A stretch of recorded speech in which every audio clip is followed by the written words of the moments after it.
this is Jill from Paper Daisy Crafting. Thank you for joining me today, and welcome as well to my card making for beginners series. We're on number 30 something now, 34 maybe, 33. And today I'm going to show you something that I probably should have shown you much earlier in the series. I'm going to show you how to attach the stickers that come with any cling stamp sets that you might buy, the ones that are red rubber. Several people have asked me recently about attaching these stickers, so I thought I'd do a quick little video just showing the best way to do that. We have two kinds of stamps in the catalogue. We have Photopolymer, which are clear stamps, and these are like this. So these are quite easy. They just peel off from the backing sheet and then onto your, and they will just cling automatically onto your clear blocks. So they're not an issue. You can just, they're ready to go. The red rubber ones, and the reason we still hold red rubber in the catalogue is because a lot of people think you get a superior stamping image from red rubber rather than photopolymer. Obviously you can't see through them. I like photopolymer because you can see through them and position them really carefully. You can't see through the red rubber ones, but the rubber does give a really beautiful stamping image. So there are pros and cons to both, and Stampin' Up wants to keep everybody happy, so they do both in the catalogue. Right, but these ones you do have to do a little bit of preparation for, so I'm just going to show you what you can do. This is a new set from the mini catalogue, Fine Design. It's new to me. It only arrived with my order that I did at the beginning of January. I only ordered it the other day because there were problems initially with Brexit and getting orders, but now it's fine. It's all back to normal, or nearly back to normal. The orders are taking slightly longer. Anyway, let's go on. So how are we going to do this? How are we going to mount these stamps? Now, these labels, I'll just give you a little bit of history. Before we had cling stamp sets, we had clear mount, they were called, which was still red rubber and still came with a sheet of labels which you could put on the back of your stamps. The problem was that the labels weren't sticky. So you would put the labels on the back of your stamps and then mount them on clear blocks, and they would fall off sometimes. They didn't attach very well, and Stampin' Up had this ongoing problem for several years actually and so what happened was I used to get my stamps. So these are just attached with little tabs in here, so you can just push them out. They just got little tabs with them. So what I used to do was just take my stamps out, and I never put the stickers on because they cling, as you can see. Without the stickers on, they cling really well, and if I'd put the sticker on, that would not be lodged as well on that stamp pad, on that clear block, as it is now. So I got into the habit of never putting my labels on, and in fact I've carried on doing that. So you'll notice when you watch any of my YouTube videos that quite often my stamps don't have the stickers on, but I appreciate some people do want to put their stickers on, and I know, and if they're there, why not? So I'm just going to show you how you would do that if you wanted to. I've got my dies in here as well, so I'm just going to move them out of the way. I keep the matching dies with the stamp set normally. So if I take this one first, because I've taken that out, I'm then going to take my sheet of stickers and find where that one is. So here's my sticker. So I'm going to remove the backing from that sticker. They're cut in half in the middle to make them easy for you to find a little flap to take them off, and your sticker will be underneath. And what we're going to do is we're going to take this stamp and we're going to position it exactly over where that gap is. And you see, I'm hoping you can see, if I put my hand behind there, you can see that there's the white background where the paper's still attached and just darker grey where the sticker is. And so we're going to position this exactly over that gap, put it right over and give it a push, and then I'm going to peel that off, and ta-da, your sticker is stuck to the back of your stamp. And this is really sticky, so I can now put that on my stamp block, and that's, I didn't use any pressure there, I just let it fall, and it's really sticky. The one thing to be aware of when you're using these cling stickers is don't leave them too long on your stamp block. So don't leave them overnight or for several days, because they will become very difficult to remove. When you're removing them from the clear blocks, you need to make sure you just pull up a tiny edge and make sure you've got the whole thing. If you just rip, the stick is so good, good that you might end up ripping the sponge, the foam that's mounted there, rather than bringing up the whole sticker.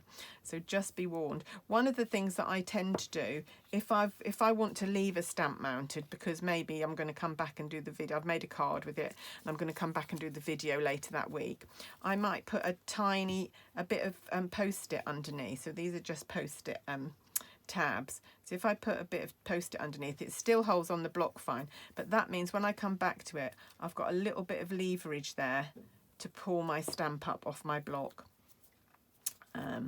So I'll show you another one. Now, the other thing that I need to say is when you're storing them, what some people do is punch all these shapes out of here and then use this outline, take the backing off that and stick that in their stamp case, and then you can just mount your stamps back in there and you always know where they are. Now, the only problem with that is I find that when the backing is stuck down and the stamps are stuck down, it's actually quite difficult to get any leverage to get them out. So I prefer to leave it loose, so I don't take the backing off my backing sheet. So what I would do with this is I would take all these shapes out. So I won't do them all, but I'll just show you what I mean. So I'll take them all out, and then that would go in there. And then as I mount these on the stickers, they would go back in those spaces. But this would stay free. It would be held down because you've got some stickers here, but you would still have a bit of leeway, a bit of leverage to lever them up to get your stamps out. And if you use this, then you won't ever lose a stamp because you'll always be able to see where there's a missing stamp. So it is quite useful to hold on to that outline. Right, let's just do a couple more. So I'm going to remove the backing of the sticker. And this one's not quite as easy to do because it's not quite symmetrical. I'm going to have to find which way this goes. Didn't choose one of the easiest ones to do here. Let's find, where's the long one there? That looks like the long one. There we are, that's it. So I've got that the right, so some of them you will have to just maneuver around to find the right way around. And then just put it exactly in that space. And, oh, I didn't take the backing off it. Let's try again. Yes, take the backing off first. And then, there we go. And then that will peel up. There we go. There's that one. So that's going in there. Oh, that's not the right way around. This is a bit of a tricky one, this one, because it is not exactly round or hexagon. It's not regular. Okay, let's try this one. This one looks like a regular circle to me, so I think this is going to be okay. So let's take off the backing off our sticker.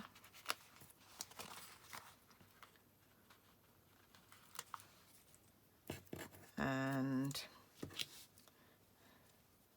take off the backing off our stamp,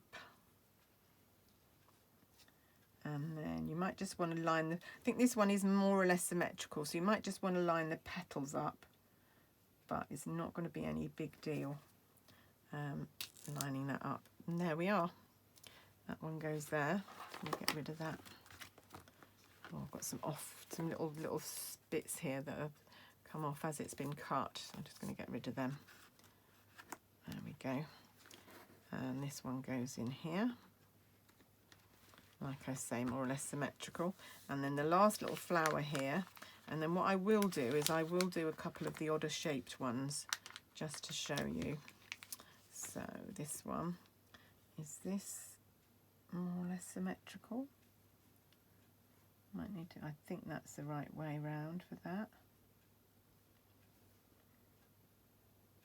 It's very difficult to tell. I've chosen two of the most complicated ones to do, although they look straightforward. Actually, I forgot to take the backing off again.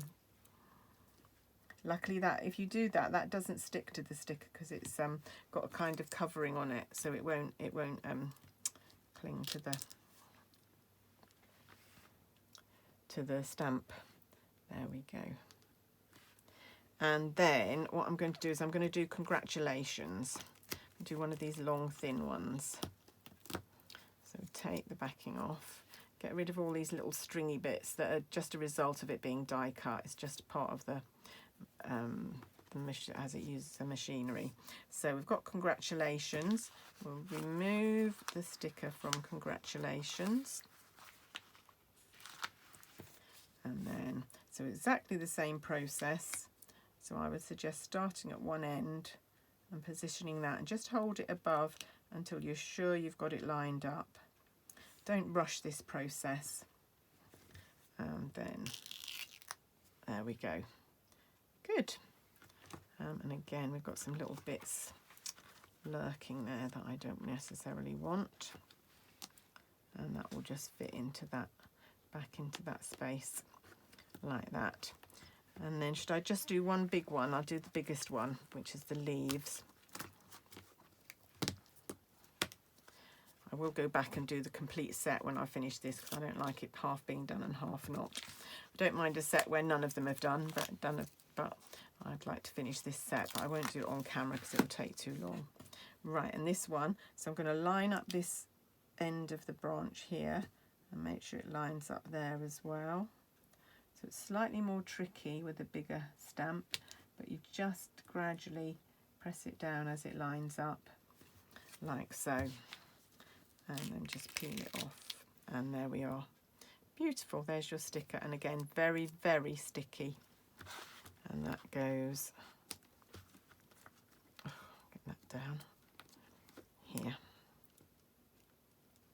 like so. So there we are. Not put them back in there very well. I need to just have a bit of a jiggery pokery around with them. There we go. So I hope that's helped. It's not difficult to do, just takes a little bit of time and patience to do, but it's quite easy. And then actually you can look on the back of your stamp set and you can see the stamps that you've got in there as well, which is quite nice. So anyway, that's it from me today, just a quick little video. Hope you've enjoyed that, hope it's been helpful. Thanks very much for watching and enjoy your paper crafting journey. Thanks very much, bye bye.